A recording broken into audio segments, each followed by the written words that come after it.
긍정의 상상입니다. 긍정의 상상.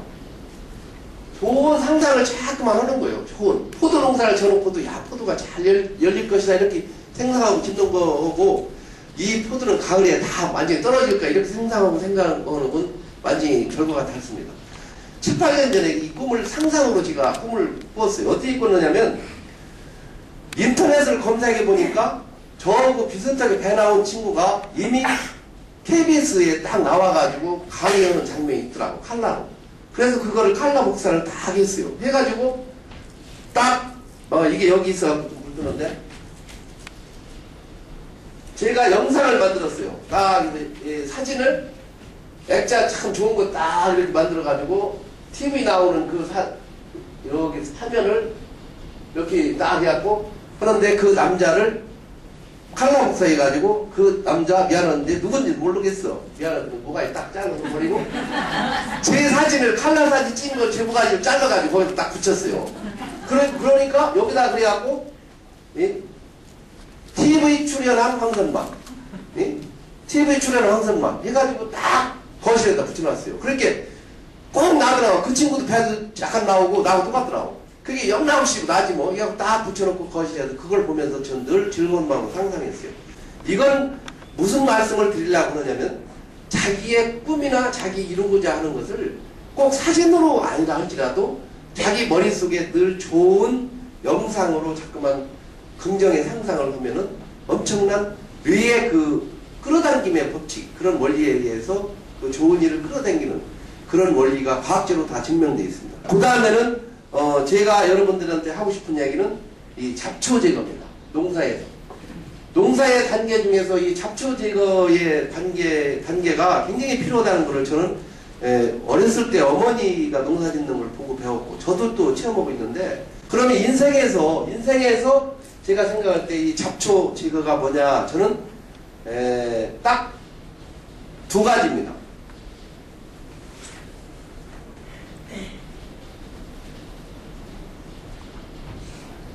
여러분 인생을 자전거로 이제 이렇게 비교해 볼 때 과거에 대한 후회, 미래에 대한 지나친 걱정,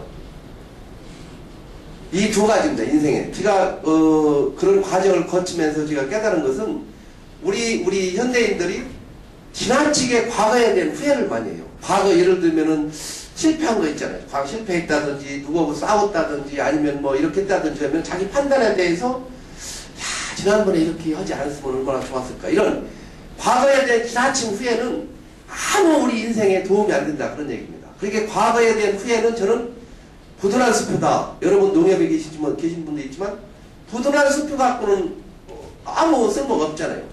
그리고 미래에 대해서는 지나친 걱정, 이 미래에 대한 지나친 걱정도 이것은 인생에 아무 도움이 안 된다 하는 얘기를 여러분들이 자식도 그렇고 남편도 그렇고 친구도 그렇고 잘하는 점을 격려해 줄 때, 특히 남자들은 이 붕대기를 좀 이렇게 추워지면 말이에요. 이게 중증살등 모르고 이게 하는 게 남자예요.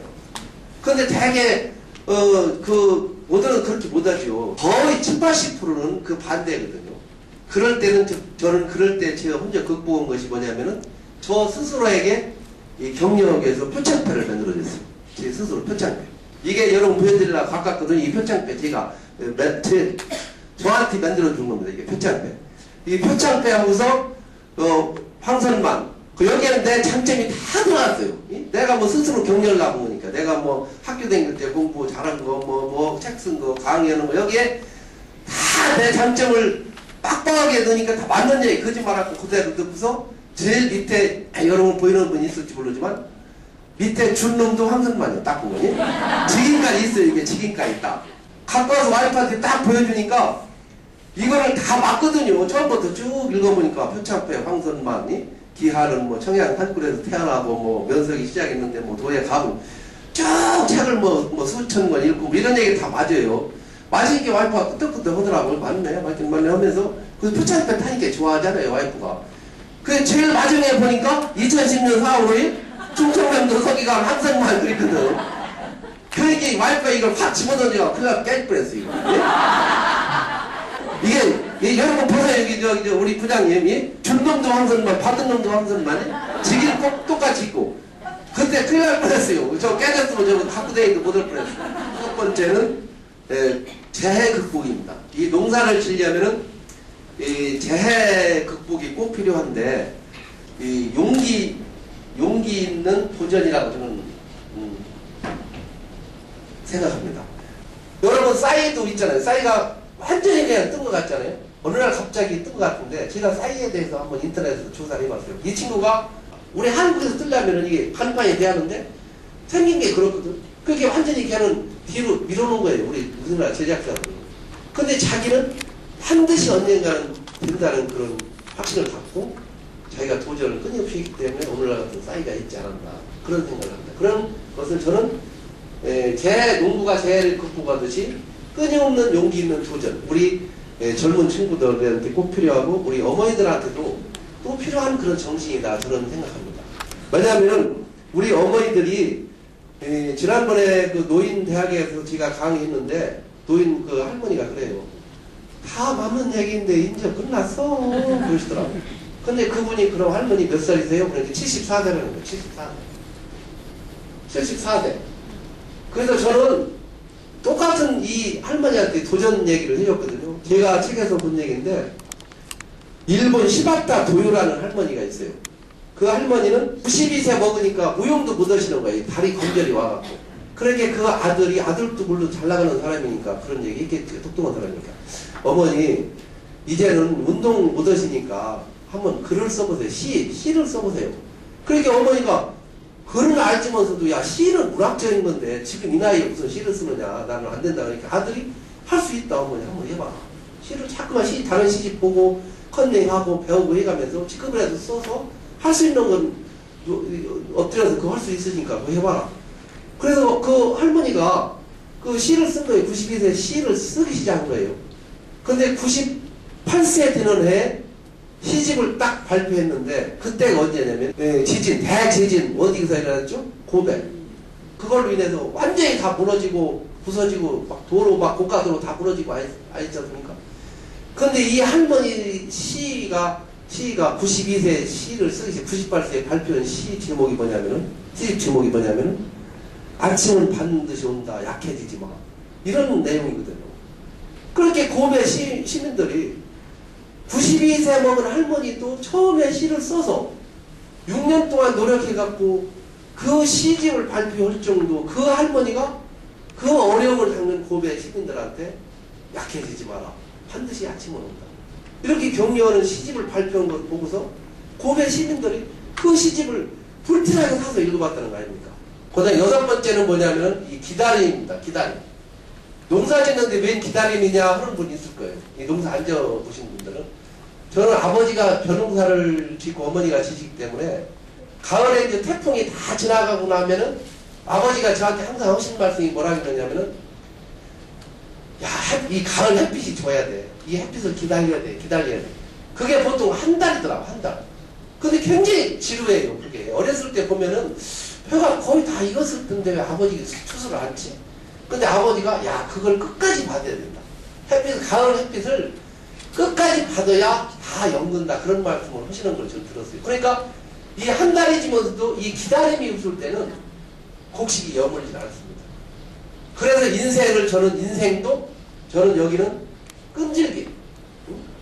끈질기게 기다리는 끈질김이 필요다 하는 것을 제가 해보니까 인생에 뭔가를 이루어보니까 이 끈질김이 필요하다는 얘기를 저는 깨달았어요. 저희 집은 시골이라 청양 읍내장입니다. 옛날에는 자동차가 없고 그러니까 어머니가 여기서 농사 같은 거 무 같은 거 농사 지면은 이거 2구석 우리 어머니뿐만 아니라 다 그랬어요. 그때는 갔다 오면은 그때 어머니가 꼭 이 큰 심리사탕이라고 그게 하얀 거 기억하실 거예요. 나이 드신 분들은 이 심리사탕을 난 빨리 가서 먹어야겠다.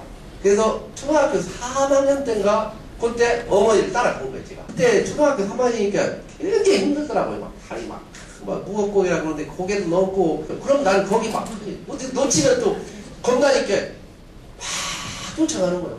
그 고개를 다 넘을 정도 되면은 이 다리가 진짜 두 다리가 퍼질 정도로 힘들었어. 그때 지금 생각하면 두 다리가 퍼질 정도로 힘들게 걸으니까 장이 보이더라 이게. 저는 거기서 인생을 뭐를 깨달았냐면, 아, 이게 모든 일을 자기가 하는 일에 대해서 두 다리가 퍼질 정도로 하면 뭔가 되는구나. 저는 지금 그렇게 생각합니다. 저는 여기까지 온 것이 별거 아닌 것 같으면서도 무명 작가가 누가 알아줍니까? 특히 공무원이 강의한다면 여러분, 이거 오늘도 그렇게 재미없었다 그거예요. 그거를 극복해가면서 책으로 띄우고 KBS 출연하고 하는 데까지는 엄청난 그런 노력을 많이 해가고 있다 하는 얘기를 드리는 겁니다. 그래서 여러분 같은 공감을 해가면서 여러분 맨 마지막으로 마지막은 이 감사입니다. 감사. 감사는 그냥 말 그대로 고맙게 생각하는 거예요. 고맙게. 근데 나부터도 감사 안 해요. 고맙게 생각 안 해요. 근데 이 고맙게 생각한다는 건 바로 유쾌한 마음으로 연결되거든요. 절대로 감사한 마음을 갖고 불쾌한 마음을 먹을 수가 없거든요. 이거는 다람쥐 하나의 이 시스템 원리로 인해서 이 감사하는 게 굉장히 중요합니다. 이 말만 한 예화만 듣고 제가 끝내겠습니다. 오프라 윈프리 여러분 아실 거예요. 오프라 윈프리가 그 세계적인 미국 토크쇼의 여왕이고 세계적인 갑부고 가장 잘 나가는 여성입니다. 그런데 그 사람이 고아 그리고 사생아예요. 그 뚱뚱했어 막. 그러니까 자기가 앞조건은 다 갖췄어요. 근데 그 사람이 성공하고서 오프라 윈프리라는 책이 내가 읽어보니까 자기는 진짜 악조건 속에서도 자기가 가장 좋아할 일, 고마워할 일을 찾았다. 이게 고마워할 일이 1%만 있어도 나는 그것만 바라보고 살았다. 그랬더니 오늘날 나 같은 사람이 됐다 하는 얘기를 저는 읽은 적이 있습니다.